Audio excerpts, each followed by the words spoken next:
समय का सदगुरु एक ही आता, दो चार नहीं आते। गुरबाणी कह रही सतगुरु एक गुरु बहुत तेरे। संसार में गुरु तो बहुत है। गुरु माने ज्ञान कराने वाला, मान सम्मान अधिकार दिलाने वाला, पद पत्नी बाल बच्चे दिलाने वाला, राजपाट धन दौलत दिलाने वाला, इतिहास बनाने वाला, पूजा कराने वाला। लेकिन सतगुरु, सत माने ईश्वर, गुरु माने मिलाने वाला। जो ईश्वर ब्रह्म पार ब्रह्म महाकाल सतपुरुष से मिलाए, दर्शन दीदार कराए, प्रेमियों उसको कहते हैं सतगुरु। और वो समय का एक ही आता है। इसीलिए तुम्हारे शरीर के साथ कितने गुरु जोड़े गए। प्रथम गुरु पिता और माता, जो है रक्त बीज के दाता। दूसर गुरु भई वो दाई, जो गर्भवास की मैल छुड़ाई। तीसर गुरु नाम जो धारा, ले ले नाव जो गांव पुकारा।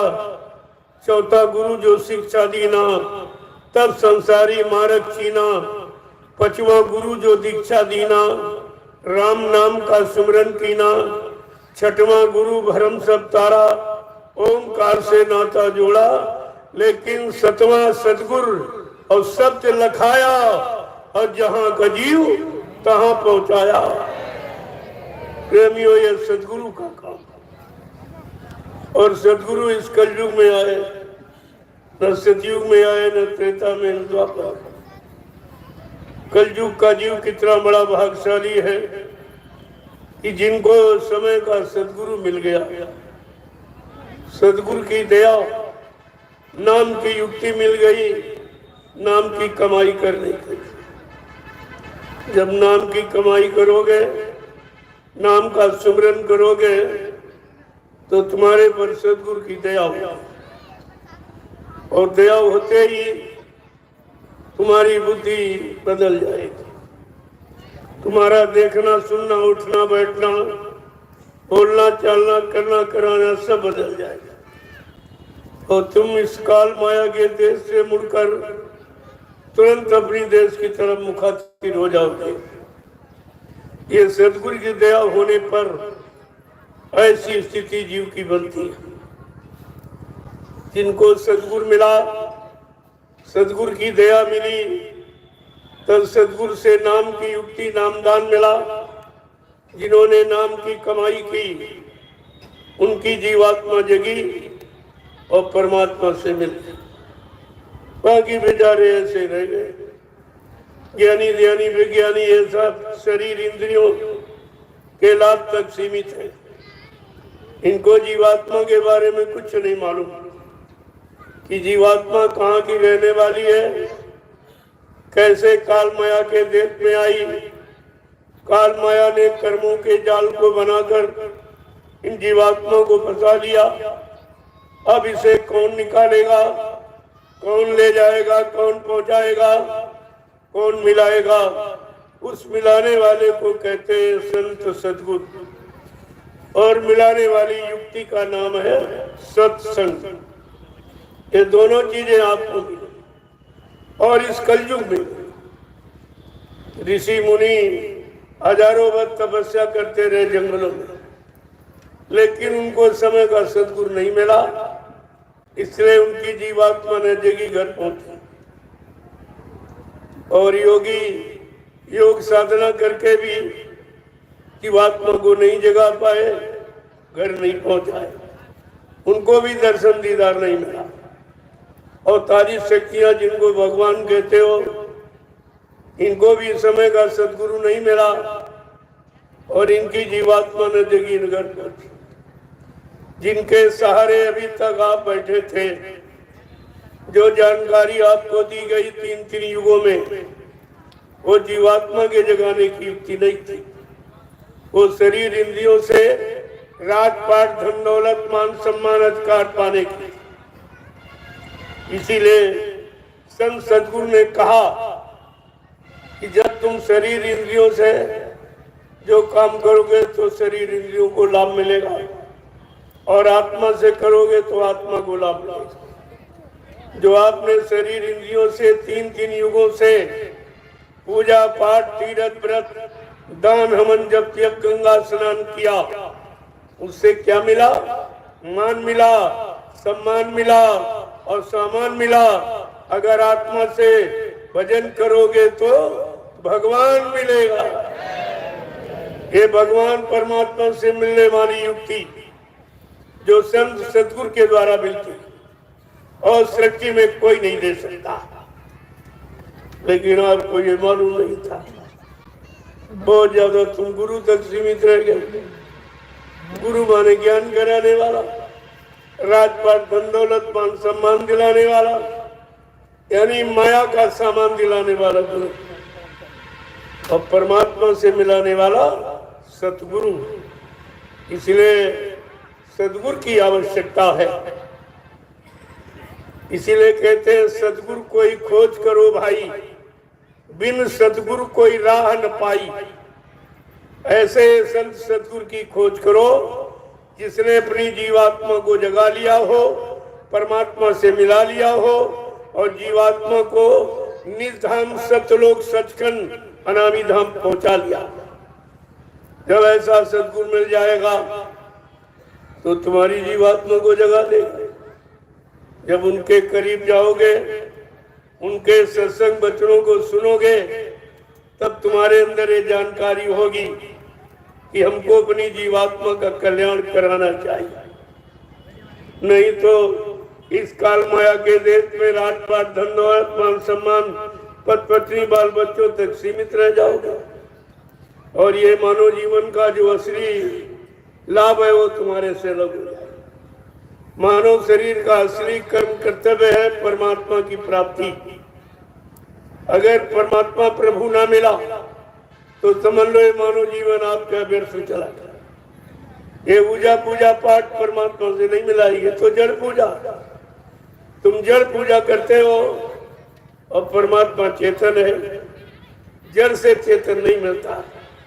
चेतन अगर मिल जाए तो जड़ को भी चेतन बना देगा, लेकिन जड़ चेतन को कभी नहीं मिला सकता। इसीलिए तीन तीन युगों से आप पूजा पाठ तीर्थ व्रत करते रहे हो, लेकिन परमात्मा का दर्शन नहीं हुआ। न जीवात्मा जगी न परमात्मा से मिली। ये समय मिला है कलयुग में, इसका लाभ उठा लीजिए। कलयुग समनयान युग, जो नरकर विश्वास, कलयुग के समान अच्छा युग जीवात्मा को जगाने का, परमात्मा से मिलाने का और कोई नहीं। क्यों? कलयुग में संत सदगुरु आए। कितने गुरु आए? नानक जी आए, पलटू आए, रविदास आए, कबीर साहब आए, नाभादास, चरणदास, बहुत से संत आए, और सबने एक ही रास्ता बताया कि जीवात्मा को जगाओ और परमात्मा से मिलाओ। तो आपको करना क्या है? 8 घंटे शरीर के लिए, परिवार के लिए, बाल बच्चों के लिए खेती करो, दुकान करो, दफ्तर करो, बिजनेस व्यापार मजदूरी करो, लेकिन सच्चाई ईमानदारी के साथ, ताकि तुम्हारे पर किसी का कर्जा न हो। ये कर्म कर्जा ही तो आपको रोके है।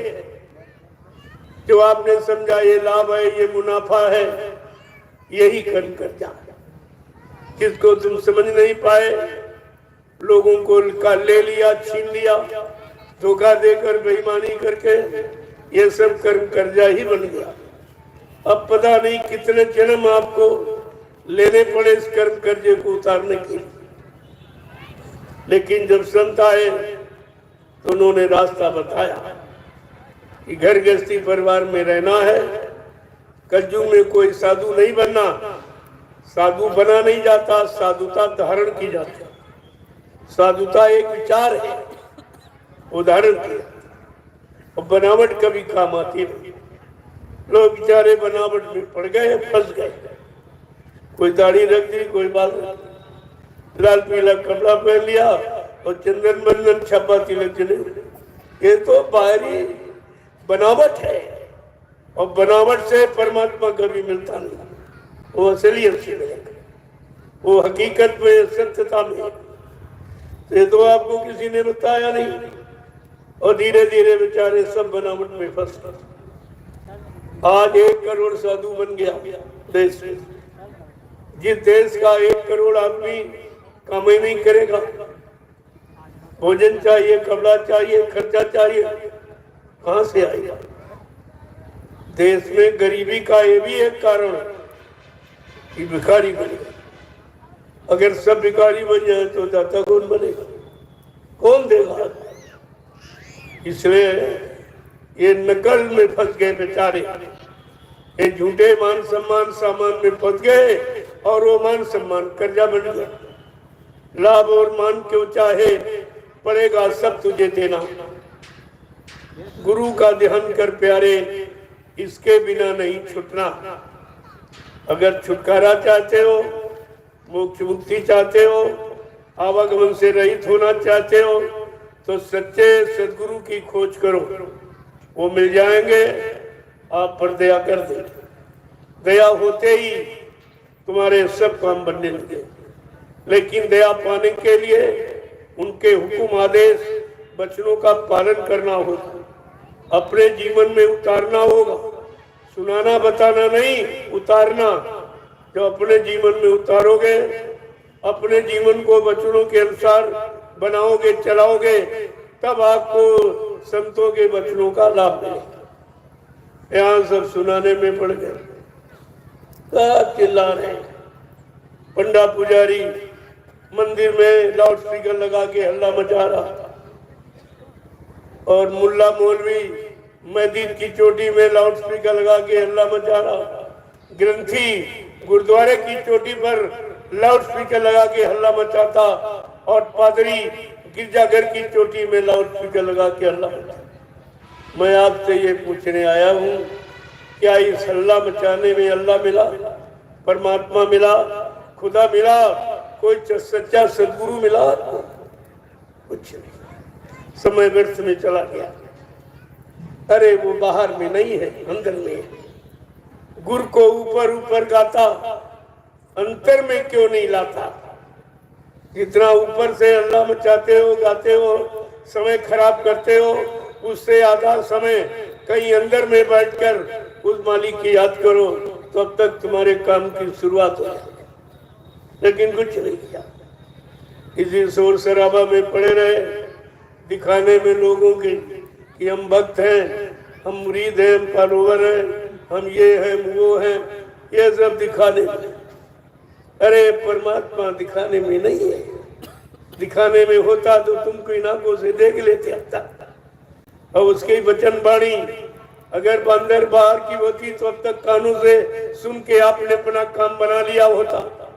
लेकिन कानों से सुनते रहे, आंखों देखते रहे, लेकिन कोई काम नहीं, कोई काम आपका नहीं बना, क्योंकि वो काम अंतर में है। जीवात्मा अंतर में है, मन बुद्धि चित्त अंतर में। बाहर में तो ये खोल है, ये शरीर एक खोल है, इस खोल कवर के अंदर ये सब है। और जब तक अंतर्मुखी साधना किसी संत सदगुरु से मिलकर अंतर्मुखी साधना का भेद जब तक नहीं आप खोजोगे, नहीं पाओगे, अंतर में नहीं उतरोगे, तब तक आपको कुछ नहीं मिलेगा। ऐसे तमाम जीवन आपके निकल गए। बगैर भेदी के भेद नहीं मिलता। भेदी लीजिए संग में चलिए आज्ञामान, दास को 3 लोक बहना है। वो 3 लोक तक उसका कोई डर है उसको नहीं रहता, और उसका कोई बाल बांका भी नहीं करेगा। यह है सदगुरु की दया का प्रमाण। यहाँ तो गुरु की चर्चा होती रही, सतयुग में, त्रेता में, द्वापर में, लेकिन सदगुरु की चर्चा केवल कलयुग में। क्योंकि कलयुग में संत आए, सर्वप्रथम कबीर साहब आए, इसके बाद नानक जी महाराज, तमाम मतलब यानी संत आए हजारों, और सबने जीवात्मा को जगाने की बात की। यानी जीवात्मा शब्द को चाहता है, शब्द उसका आधार है, शब्द उसकी खुराक है। शब्द भेदी गुरु जो होवे तो सत्य देवे भाग, तो जल्द देवे भेद रखा है। अगर शब्द भेदी सदगुरु मिल जाए, शब्द का ज्ञान रखने वाला, और कहा भी है गुरु वही जो शब्द स्नेही, और शब्द बिना दूसर नहीं सही। सच्चा सदगुरु वही है जो शब्द की कमाई करता है, नाम की कमाई करता है। ये काल माया के दाम की कमाई झूठी नहीं करता, वो इसमें नहीं फंसा है अंगड़ पत्थर में। और कहते हैं जब शब्द की कमाई करे वो सच्चा गुरु, उसी को सदगुरु कहते हैं।